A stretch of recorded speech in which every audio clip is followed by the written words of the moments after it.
Good morning friends. నేను మీ Ganesh, Maheshwari lab, doctor B Rajarao పిల్లల హాస్పిటల్, బెల్లంపల్లి. ఫ్రెండ్స్, ఈరోజు చిన్న హెల్త్ టాపిక్ చెప్దామని మేము ముందుకు వచ్చాను. జనరల్గా ఈ సీజన్లో మలేరియా అనే వ్యాధి స్ప్రెడ్ అవుతూ ఉంటుంది. ఈ మలేరియా అనేది చాలా పురాతన కాలం నుంచి మన ఏరియాలో రైనీ సీజన్లో స్ప్రెడ్ అవుతూ వస్తుంది ఫ్రెండ్స్. ఈ మలేరియా అనేది మాల్ ఏరియా అంటే చెడు గాలి ద్వారా వచ్చే వ్యాధి అని మన పుస్తకాల్లో చదువుకొని ఉంటారు ఫ్రెండ్స్. కాబట్టి ముఖ్యంగా ఈ మలేరియా అనేది దోమకాటు వల్లే వచ్చే వ్యాధి ఫ్రెండ్స్.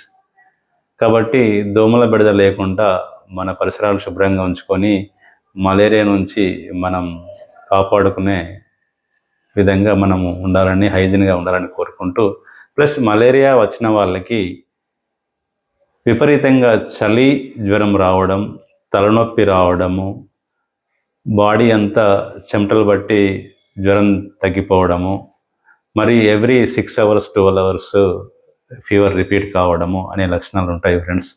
కాబట్టి మీ పరిసరాల్లో, మీ ఫ్రెండ్స్లో ఎవరికైనా ఇటువంటి లక్షణాలు ఉన్నప్పుడు మీ దగ్గరలో ఉన్న మీ డాక్టర్ను సంప్రదించి లేదా మీ డయాగ్నోస్టిక్ సెంటర్ను సంప్రదించి వ్యాధి నిర్ధారణ చేసుకొని, దీనికి ఖచ్చితమైన మందులు ఉన్నాయి కాబట్టి ఇన్ టైంలో రెస్పాండ్ అయ్యి మలేరియా నుంచి విముక్తి పొందుతారని కోరుకుంటూ, అదేవిధంగా అందరూ ఆరోగ్యంగా ఆనందంగా ఉండాలని కోరుకుంటూ, నేను మీ Ganesh, Maheshwari lab, doctor B Rajarao పిల్లల హాస్పిటల్, బెల్లంపల్లి.